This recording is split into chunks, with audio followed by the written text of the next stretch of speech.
पे C part, BCC structure. अच्छा, BCC में पैकिंग फ्रैक्शन निकालना है। BCC में एटम को कहाँ अरेंज करेंगे? कॉर्नर्स पे और बॉडी के सेंटर पे, दो जगह मिलेगा एटम बनने को। अच्छा, कॉर्नर पे जब एटम रखेंगे और बॉडी सेंटर पे एटम रखेंगे तो रख लेते हैं। यहाँ पे एक यूनिट सेल बना लेते हैं।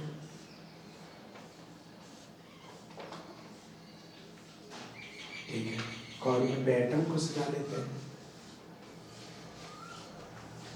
जो बॉडी के सेंटर पे एटम रख रहे हैं वो एटम का साइज इनके बराबर है, इनके बराबर है, मतलब सब बराबर आर का है, तो 4r लिखेंगे।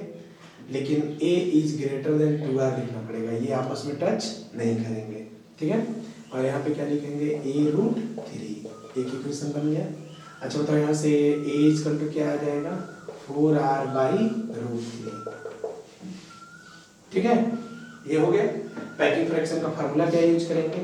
पैकिंग फ्रैक्शन कितने एटम मिले? 4/3 πr³ इंटू कितने एटम मिले और टोटल यूनिट सेल का वॉल्यूम A³। ठीक है, BCC के लिए जल्दी से n का वैल्यू क्या कंसीडर करेंगे? 2 कंसीडर करेंगे, यही ना? तो n का वैल्यू 2 और a और r में रिलेशन लिख ही चुके हैं, तो डायरेक्ट यहाँ से packing fraction is equal to 4/3 πr³ into 2/A³ A³ के लिए 4r/√3 का होल क्यूब। अब यहाँ से packing fraction is equal to 4/3, इसको अब सॉल्व डायरेक्ट कर लेते हैं। ठीक है, कैसे करते हैं ये देखो, पहले ऊपर वाला लाइन लिख लो, तो 4πr³ और इंटू 2, और ये √3 ऊपर जाएगा तो 3√3 हो जाएगा। अच्छा बताओ, 3√3 कैसे लिख दिए? √3 को 3 बार लिखोगे ना, तो √3 इंटू √3 3 आ गया, आए तो √3 बच गया, 3√3। ठीक है,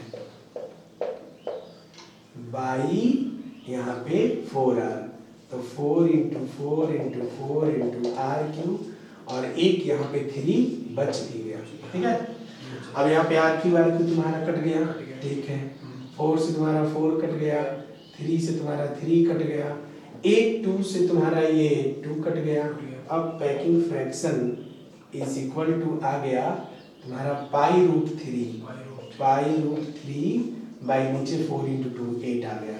ठीक है, अब इसको तुम सॉल्व करोगे तो आ जाएगा 68% इंटू 100 करके। ठीक है, परसेंटेज में निकालना है तो ये आ गया तुम्हारा पैकिंग फ्रैक्शन 68%। यहाँ तो कोई दिक्कत है तो बताओ, क्लियर हो गया? तो जल्दी से इसको लिख लो। चलो, अब हम लोगों को डिस्कस करना है नया पैकिंग फ्रैक्शन जिसका नाम है एंड सेंटर पैकिंग फ्रैक्शन। जल्दी से, क्या नाम है उसका? And centre packing fraction. And centre packing fraction. ठीक है, अब हम लोगों को इसी में डिस्कस करना है D part and centre. In centre structure लिख लेते हैं यहाँ पे, स्ट्रक्चर। अच्छा, इन सेंटर स्ट्रक्चर में एटम कहाँ अरेंज होते हैं? कॉर्नर्स पे और दो अपोजिट फेस पे, एक कॉर्नर पे, 2 अपोजिट फेस पे। बना लेते हैं इसको, कॉर्नर और 2 अपोजिट, एक यहाँ पे और एक यहाँ पे। सपोज करो ये दोनों ले लेते हैं ऐसे। ठीक है, और हम वो एटम कंसीडर किए हैं जिस एटम का साइज इसके साइज के बराबर है। ठीक है, क्लियर हो रहा है? तो बताओ यहाँ पे 4r इज इक्वल टू कितना लिखेंगे?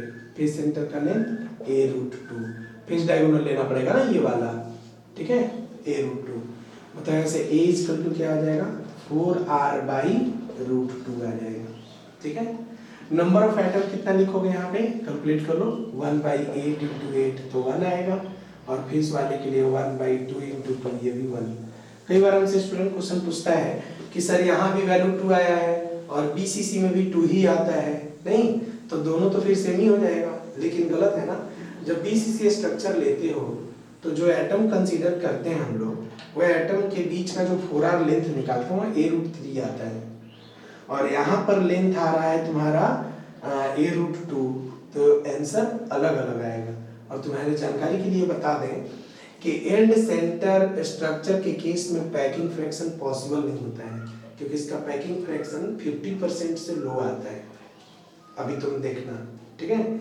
जैसे यहाँ पे तुम पैकिंग फ्रैक्शन का फॉर्मूला क्या लिखोगे, तो पैकिंग फ्रैक्शन इक्वल टू यहाँ पे 4/3 πr³ into n by a³। अब n की जगह तुम कितना पुट करोगे 2, लेकिन a की जगह तो तुमको अब ये वाला रिलेशन लिखना पड़ेगा ना। तो चलो ये रिलेशन लिखते हैं हम लोग, packing fraction is equal to 4/3 πr³, ठीक है, और इनटू n की जगह क्या लिखोगे यहाँ पे 2/a³ का रिलेशन, तो 4r/√2 और यहाँ पे लिखना पड़ेगा होल क्यूब। अब packing fraction is equal to 4/3 πr³ into 2 by 4 into 4 into 4 into r³ और √2 ऊपर जाएगा तो 2√2 हो जाएगा। पहले बोलो इतना बात समझ में आ गया। अब यहाँ पे लिखेंगे packing fraction is equal to r³ से r³ कट जाएगा। अब यहाँ पे क्या क्या होगा, एक 4 से देखो ये 4 भी कट जाएगा, 2 और 2 4, तो फिर इससे एक 4 और कट जाएगा। अब रिलेशन क्या आएगा π√2 ऊपर में, और नीचे में क्या आएगा तो 4 इंटू 3 12, ठीक है। जब इसको सॉल्व करोगे, सॉल्व करके जल्दी से बता दो कितना आ रहा है। Packing fraction is equal two into 100 करके क्या ये 36% आ रहा है।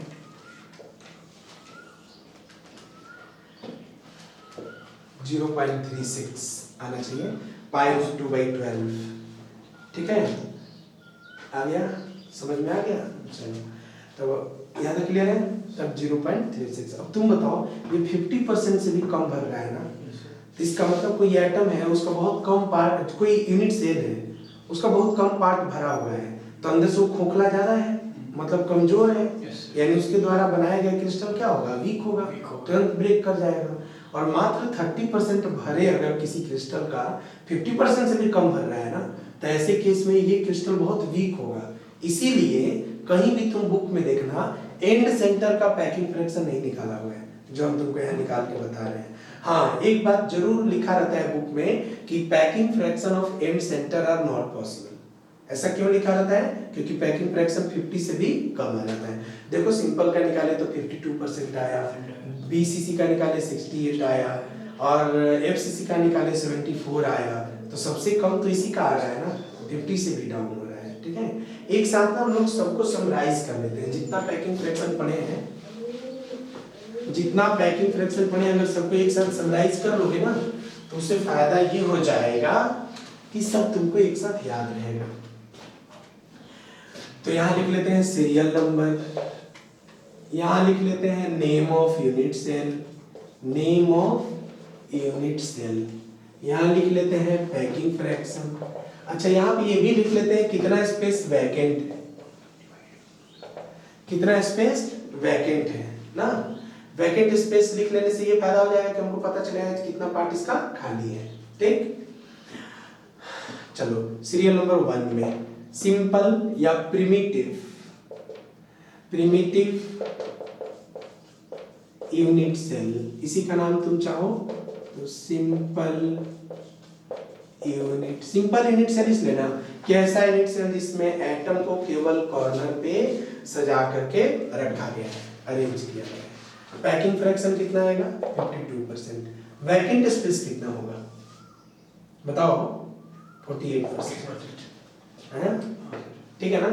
चलो पॉइंट 2 BCC यूनिट सेल, चलो कितना परसेंट पैकिंग होगा 68%, कितना परसेंट खाली होगा 32%, ठीक है। Third point FCC unit cell, बताओ कितना परसेंट ऐसे किस में बचेगा? 74% भर जाएगा। खाली कितना रहेगा? 26%। लास्ट लिखते हैं फोर्थ में, एंड सेंटर यूनिट सेल। कितना परसेंट इसका होगा एंड सेंटर का? तो 36%। कितना पार्ट खाली रह जाएगा? 54%। कहीं पे कोई दिक्कत? इन दोनों का माइनस चेंज रहेगा, सब चेक कर लो एक बार।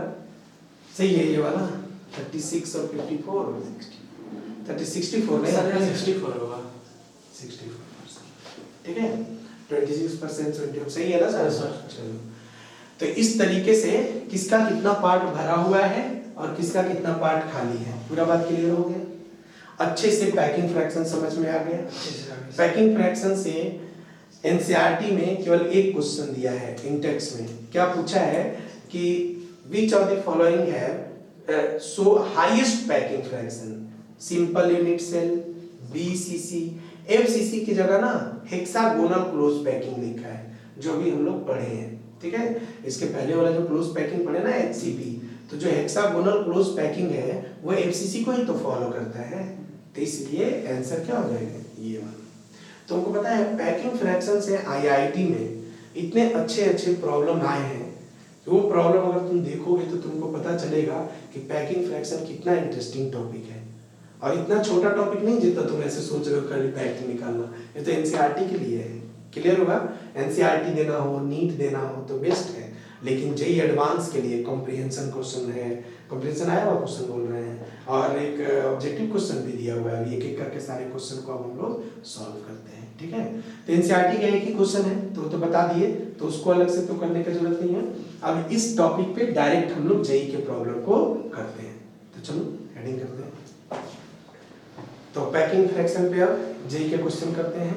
इसमें तुम्हारे सामने बोर्ड पे क्वेश्चन है, तो पॉज करके इसको सॉल्व करो।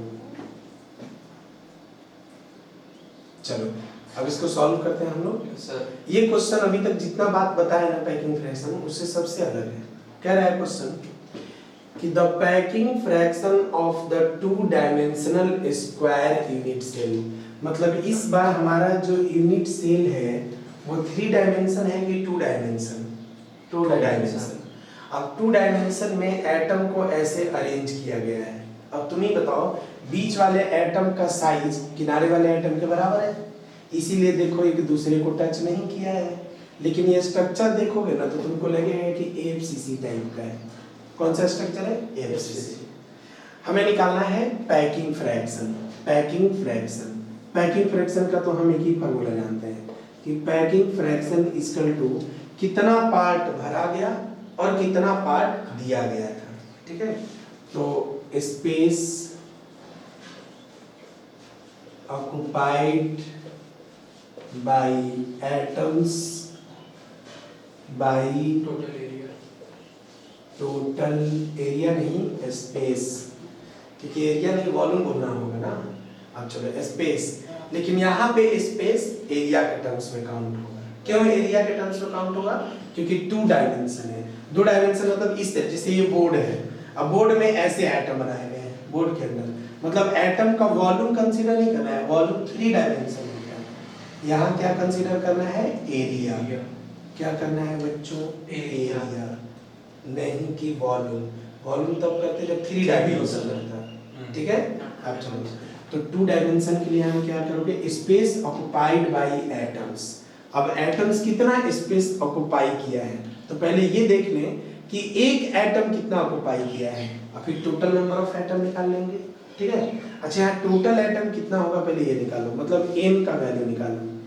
एक एटम ध्यान से देखो तो 1/4 पार्ट सपोर्ट कर रहा है। याद होगा जब हम लोग number of atom in the unit cell निकाल रहे थे तो बोले थे कि जितने एटम में कॉमन होगा उतने से डिवाइड करेंगे। अगर ये 2 डायमेंशनल है तो ध्यान से देखो ये तुम्हारा 4 एटम सॉरी 4 इस तरह के यूनिट सेल में कॉमन होगा, यानी एक के लिए पार्ट कितना लिखोगे? 1/4, मतलब 1/4 इनटू टोटल कितना एटम है? 4, तो आंसर क्या आएगा? 1। और एक आंसर आएगा, यहाँ n नहीं लिखते हैं, बस खाली n = ऐसे लिखते हैं। तो एक तो ये आ गया पहला केस। दूसरा केस जो बीच में होगा वो तो अपना पूरा पार्टीशन दे रहा होगा, ऐसे पार्टिसिपेट कर रहा होगा, तो इसलिए 1 × 1 2। बताओ टोटल एटम कितना आ गया 2, मतलब इनका वैल्यू 2 हो गया। ठीक है, अब यहाँ पे एटम का वॉल्यूम कंसीडर करेंगे कि एरिया। एरिया क्यों कि 2 डायमेंशन में है, और एटम का एरिया होता क्या है, since area of 1 atom equal to pi R square. यहाँ टोटल कितना एटम है, तो इसलिए total area equal to 2 pi R square. बोलो इतना बात समझ में आ गया? Yes, sir. ये वो एरिया है जो कवर किया गया है। देखो यहाँ कवर किया गया, यहाँ कवर किया गया, यहाँ कवर किया गया। ठीक है, ये वो एरिया है। अब हमें निकालना है टोटल एरिया कितना गया है। तो टोटल एरिया जो दिया गया है वो पूरा ये स्क्वायर दिया गया है, यहाँ से यहाँ तक ये वाला स्क्वायर। अच्छा, यहाँ से यहाँ तक का जो लेंथ है वो a है, और ये वाला क्या है, r है, मतलब a is greater than 2r है। ठीक है, लेकिन इतना बात तो तुम यहाँ पे लिख सकते हो ना कि यहाँ से यहाँ तक का जो एरिया है, ये जो लेंथ है, ये टोटल 4r है, और 4r इज इक्वल टू यहाँ पे a√2 लिख सकते हो। 4r is equal to a√2, एक रिलेशन ये आ गया। अगर इतना लिखोगे तो a इज इक्वल टू क्या लिखोगे, 4r/√2, यही ना। एक और पॉइंट निकालना है। एक तो हम a और r में रिलेशन निकाल लिए, एक एटम कितना एरिया कवर कर रहा है वो निकाल लिए। अब ये निकाल लेते हैं कि टोटल स्पेस कितना है, मतलब टोटल एरिया कितना है। मतलब स्क्वायर का एरिया क्या होता है, a²। तो इसलिए अब हम लोग यहाँ पैकिंग फ्रैक्शन का फॉर्मूला डायरेक्ट पुट कर सकते हैं। क्या लिखेंगे, 2 पाई r square by a²। a² क्यों लिखे हैं, स्क्वायर का एरिया। स्क्वायर का अगर क्यूब होता तो वॉल्यूम a क्यूब, स्क्वायर होगा और एरिया पूछा जाएगा तो साइड स्क्वायर, a का स्क्वायर। अब यहाँ पे हम इसके वैल्यू को पुट कर देते हैं। तो 2 पाई r स्क्वायर बाई a, और a इक्वल टू है 4r/√2 का होल स्क्वायर। चलो अब इसको सॉल्व करते हैं। यहाँ पे तो लिखेंगे 2 पाई r स्क्वायर, ये √2 का स्क्वायर है तो 2 होगा जो ऊपर आ जाएगा, बाई नीचे में 4r का होल स्क्वायर। अब इसको सॉल्व करते हैं यहाँ पे, तो r² और एक r² ये कट जाएगा, 2 और 2 4 हो जाएगा, और ये 4 का स्क्वायर है तो 16 हो जाएगा ना। ये बात समझ लो क्या बोल रहे हैं, 2 और 2 4 और नीचे है 16, तो तुम्हारा 1/4 आ जाएगा, और ऊपर में बचेगा पाई, मतलब पाई/4, और इनटू क्या करोगे 100। चलो जल्दी से बताओ सॉल्व करके कितना आ रहा है, पाई/4 × 100। तो देखो कितना आ रहा है 0.785, मतलब 78%। आगे कि नहीं आंसर, 78%। अब बताओ क्या ऐसा पैकिंग फ्रैक्शन पढ़े थे हम लोग? जो नॉर्मल पैकिंग फ्रैक्शन पढ़ते हैं उसमें तो ये 3 डायमेंशन होता है। एटम के लिए फार्मूला भी देखो ना पैकिंग फ्रैक्शन का, एनसीईआरटी फार्मूला निकाला कि 4/3 पाई r क्यूब। कोई स्टूडेंट ये वाला वैल्यू पुट ही नहीं कर सकता है। ठीक है, तो क्या जेईई का सेकंड क्वेश्चन दे दें लोगों को? चलो अब मिटाइए। तो अभी एक पैकिंग फ्रैक्शन हम लोग देखे थे, square close packing in 2 dimension. उसी से रिलेटेड एक और उससे भी अच्छा क्वेश्चन है, पढ़ो question. Find the packing fraction in 2 dimensional structure of HCP close packing. वो था स्क्वायर क्लोज पैकिंग, यह है HCP close packing. Close packing बताया ना, HCP हेक्सागोनल क्लोज पैकिंग। पढ़ो किसे, हेक्सागोनल क्लोज पैकिंग। क्लियर हो गया मेरी बात? अब इसका पैकिंग फ्रैक्शन हम लोगों को पढ़ना है, तो पहले सॉल्व कर लो, पॉज करके तुम लोग भी सॉल्व करो जल्दी से। चलो अब बताएं। चलो पहले बताओ, हेक्सागोनल क्लोज पैकिंग में पैकिंग कैसे होता है ये समझो।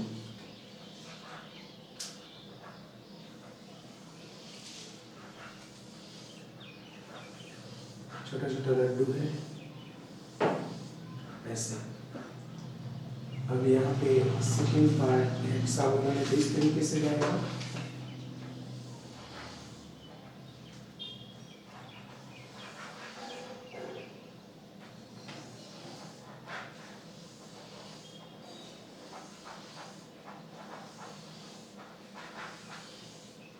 ऐसा, ठीक है। ये hexagonal close packing in 2 dimension. कोई एक एटम कंसीडर कर लो, मान लो हम इसको कंसीडर कर लेते हैं। अब ये एटम कितने एटम से जुड़ा है, ये देख लो 6 एटम। ये एक हेक्सागन बना रहा है। क्या बना रही है? हेक्सागन बना रहा है। अब इसका पैकिंग फ्रैक्शन निकालना। अच्छा इसका देख लो मैक्सिमम पार्ट भरा हुआ है, देख लो ये पूरा भरा हुआ है, केवल खाली कहाँ पे थे, ये और थोड़ा पार्ट खाली है, ठीक है।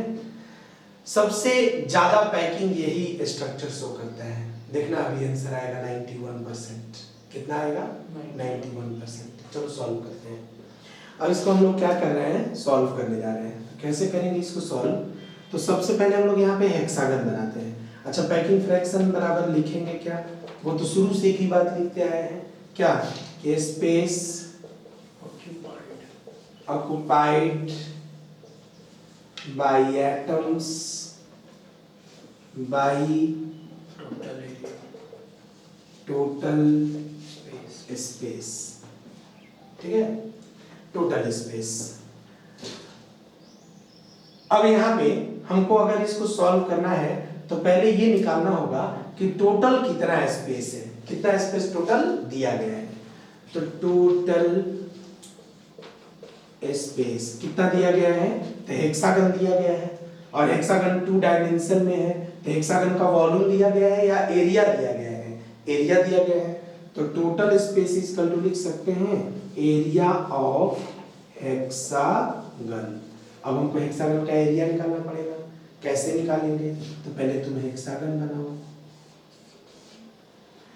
हेक्सागन में एरिया निकालो हेक्सागन का। तो या तो डायरेक्ट फार्मूला से निकाल सकते हो, लेकिन हम जैसे बताएंगे वैसे याद रखोगे तो कभी गलती नहीं होगा। तो हेक्सागन को ठीक से बना लेते हैं। अच्छा हेक्सागन में टोटल कितने ट्रायंगल बनते हैं? देखो 1 2 3 4 5 6, 1 2 3 4 5 6। हेक्सागन में टोटल कितने ट्रायंगल हैं? 6। अगर हम कोई एक ट्रायंगल का एरिया निकाल लें और 6 से मल्टीप्लाई कर दें तो टोटल एरिया आ जाएगा कि नहीं? तो चलो एक एरिया निकालते हैं, ए बी सी, ये एक लेते हैं ट्रायंगल। ट्रायंगल ले लिए हम लोग ए बी सी। अच्छा सब एंगल 60 डिग्री है इसमें। अब ये ट्रायंगल इक्विलैटरल ट्रायंगल है। इक्विलैटरल ट्रायंगल का एरिया कितना होता है? तो यहाँ पे लिख सकते हैं area of equilateral triangle. Equilateral triangle का एरिया कितना? 1/2 इंटू बेस इंटू हाइट, यही ना। अब चलो 1/2, तो 1/2 हम लोग पहले लिख लेते हैं। बेस कितना लिखेंगे यहाँ पे? तो बेस तो हमारा क्या होगा? AB इंटू हाइट कौन सा? ये वाला C, और मान लो हम यहाँ पे O लगा देते हैं तो C इंटू Q। अब हमको AB और CO का वैल्यू निकाल के पुट करना होगा। बताओ पहले निकालते हैं वैल्यू AB का। AB का वैल्यू कितना आएगा? AB ये वाली लेंथ है ना, ये लेंथ हेक्सागन का टोटल लेंथ है A, और ये लेंथ यहाँ पे आके देखोगे तो R और R होगा, मतलब 2R। यानी AB इक्वल टू क्या लिख सकते हो? 2R लिख सकते हो। अब तुमको निकालना है CO का लेंथ। CO मतलब क्या निकालना है? H निकालना है। क्लियर है? अब तुम बताओ अगर ये एंगल तुम्हारा 60 डिग्री है और ये वैल्यू निकालना है और ये तुमको मालूम है, तुम कहोगे सर ये कैसे मालूम है, A और C कैसे मालूम है? A और C देखो यही वाला है, और ये वाला ध्यान से देखो तुमको ये लेंथ मिलेगा, ये वाला, यही तो ये है, यही तो ये है, और ये लेंथ है कितना? R और R यानी 2R है। यानी तुम्हारा इस ट्रायंगल का ये वाला लेंथ क्या है? 2R है, और ये एंगल कितना है? 60 डिग्री है। कितना डिग्री है? 60 डिग्री। अब तुमको ये वैल्यू निकालना है। कैसे निकालोगे? तो तुम लिख सकते हो CO के लिए CO इक्वल टू H, और sine 60 degree equal to H/2R। पहले लिख लो CO को लिख दिए H, और H निकालना है 2R मालूम है तो हम साइन थीटा का यूज करेंगे, ठीक है। हाइट बाई हाइपोटेन्यूज लिखेंगे तो यहाँ पे sine 60 degree equal to H by 2R। Sine 60 degree का वैल्यू कितना होगा, √3/2 equal to H by 2R। बताओ यहाँ से H कितना आ गया, √3 into 2R बाई 2, कट करके आंसर आ गया √3R। पहले बोलो इतना बात समझ में आ गया। अब तुमको H यानी कि CO पता चल गया, CO पता चल गया, तो CO पता चल गया तुम्हारा √3R, और A भी पता है 2R। अब इसलिए एरिया कितना आएगा, तो 1/2 into 2R into √3R आएगा, यही ना।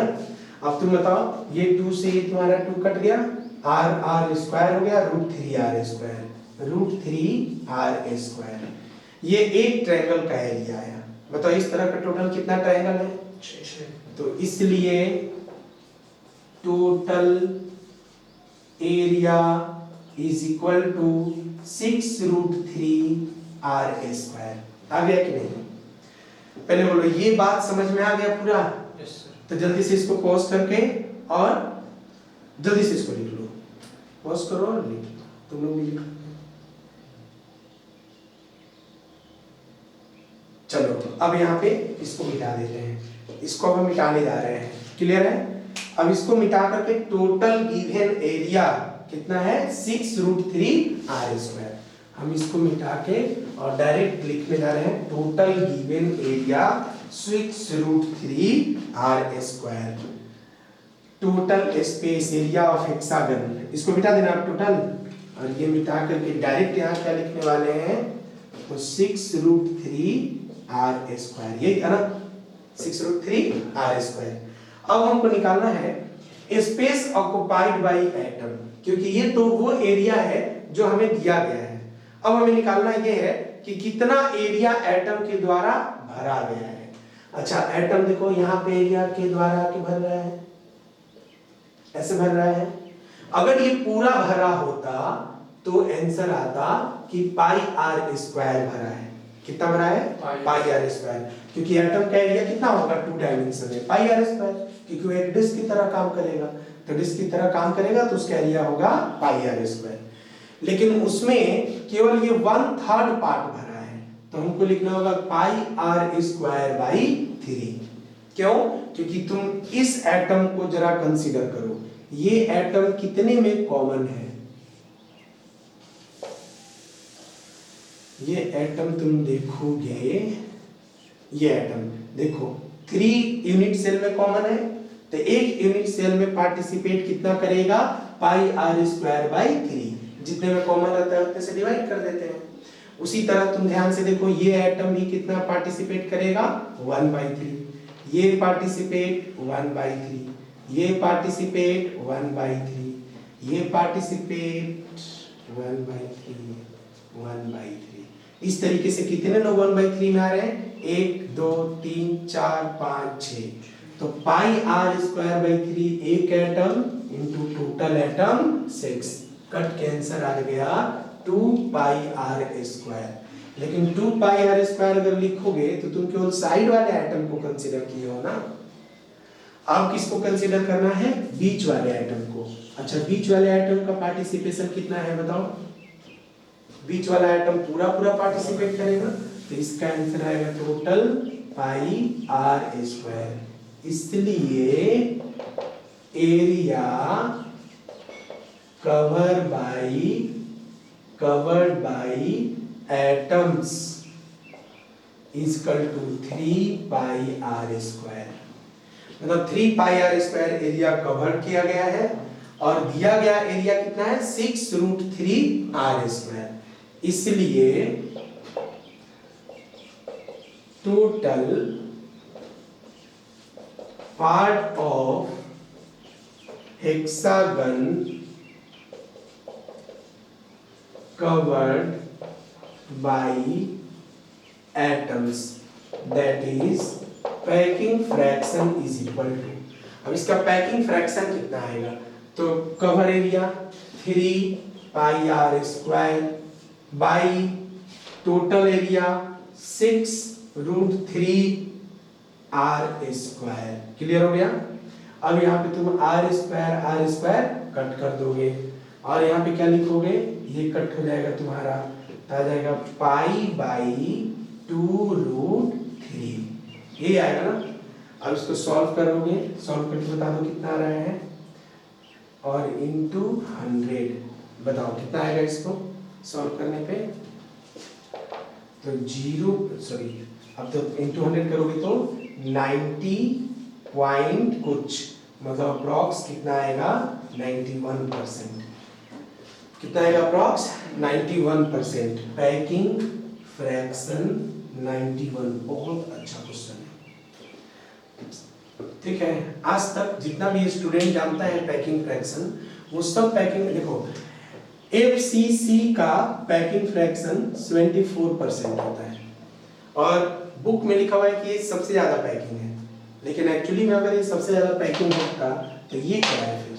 ठीक है, अब तुम समझ लोगे एग्जाम में तुमसे कौन सा पूछेगा। क्लियर है? अच्छा, तुमको पता है कई बार स्टूडेंट सोचेगा सर इतना बड़ा क्वेश्चन एग्जाम में थोड़ी आएगा। हम इस क्वेश्चन में क्यों लेंदी किए, क्योंकि तुम ध्यान से देखो, हम हेक्सागन का एरिया अलग से निकाले हैं, जबकि तुम 10th पास हो, डायरेक्ट हेक्सागन का एरिया तुमको आना चाहिए। और डायरेक्ट हेक्सागन का अगर एरिया तुमको मालूम रहेगा तो एक पार्ट पूरा सॉल्व नहीं करना पड़ेगा। क्या तुम लोगों को हेक्सागन का एरिया याद है? Yes sir. बताओ कितना? 3√3। तो देखो area of hexagon equal to 3√3 अब इसको सॉल्व करके देखो, हम यही ले आ देते हैं, दिखा देते हैं। a क्या है यहाँ पे? a 2r है, तो जब तुम यहाँ पे लिखोगे 3√3 और इसको लिखोगे 2r का होल स्क्वायर और बाई लिखोगे 2, मतलब ये नहीं लिखोगे, तो तुम बताओ 4r² आएगा, 4 से ये 2 कट जाएगा, ऊपर में 2 आएगा कि नहीं, और ये 2 × 3 कितना हो जाएगा 6√3r², यही वाला तो ये है। तो डायरेक्ट एक सेकंड के अंदर एरिया ऑफ हेक्सागन हो गया कि नहीं? मतलब तुमको स्पेस टोटल मालूम था, πr² एरिया होता है एटम का, 6 से मल्टीप्लाई करके इसको जोड़ोगे तो टोटल एरिया 3πr² आएगा, और 3πr² में 6√3r² से डिवाइड कर दिए। तो ऐसा थोड़ी कि बहुत बड़ा क्वेश्चन है, क्वेश्चन बहुत ट्रिकी है, समझना है इसको। ठीक है, तो चलो फिर नया टाइप का क्वेश्चन है इससे रिलेटेड। तो ठीक है, चलो नेक्स्ट क्वेश्चन। और भाई